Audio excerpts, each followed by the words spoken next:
يا سامعا لكل شكوى، لا إله إلا الله يا خالق الأكوان أنت المرتجى، وإليك وحدك ترتقي صلواتي. يا خالقي ماذا أقول وأنت تعلمني وتعلم حاجتي وشكاتي. يا خالقي ماذا أقول وأنت مطلع على شكواي والأنات.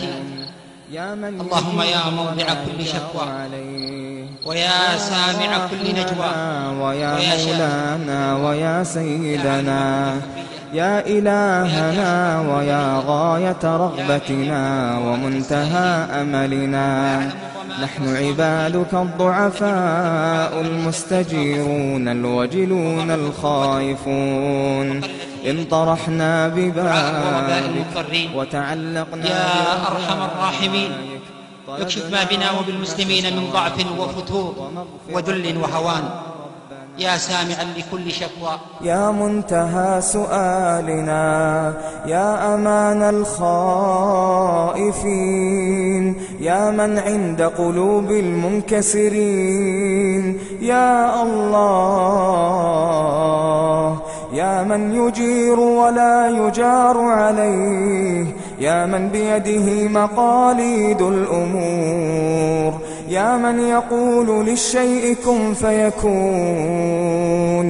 يا مولانا ويا سيدنا، هذه نواصينا الخاطئة بين يديك، عبادك سوانا كثير، وليس لنا رب سواك فندعوه، وليس لنا من خالق غيرك فنرجوه. اللهم أنت الحليم الذي لا يعجل، وأنت الكريم الذي لا يبخل، جودك واسع وفضلك عظيم. إلهنا يا ذا المعروف الذي لا ينقطع أبدا، ويا ذا المن الذي لا ينفد أبدا، إن طرحنا ببابك وتعلقنا برجائك فلا تطردنا. إنه التضرع والدعاء والافتقار لرب الأرض والسماء، إنها الشكاية لله وحسن الصلة بالله. سبحان من استخرج الدعاء بالبلاء. وفي الأثر أن الله ابتلى عبدا صالحا من عباده وقال لملائكته لأسمع صوته، يعني بالدعاء والإلحاح. اللهم متعنا بأسماعنا وأبصارنا وقواتنا أبدا ما أبقيتنا، واجعله الوارث منا، واجعل ثأرنا على من ظلمنا، وانصرنا على من عادانا، ولا تجعل مصيبتنا في ديننا، ولا تجعل الدنيا أكبر همنا ولا مبلغ علمنا، ولا إلى النار مصيرنا، ولا إلى النار مصيرنا. واجعل الجنة هي دارنا، واجعل الجنة هي دارنا برحمتك يا أرحم الراحمين.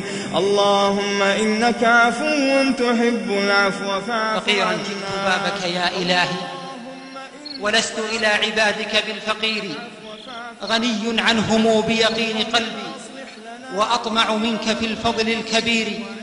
إلهي ما سألت سواك عونا، فحسبي العون من رب قدير.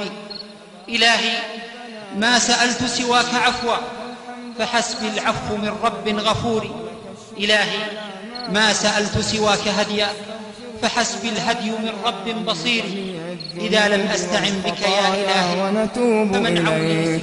اللهم اقسم لنا من خشيتك ما تحول به بيننا وبين معصيتك، ومن طاعتك ما تبلغنا به جنتك، ومن اليقين ما تهون به علينا مصائب الدنيا.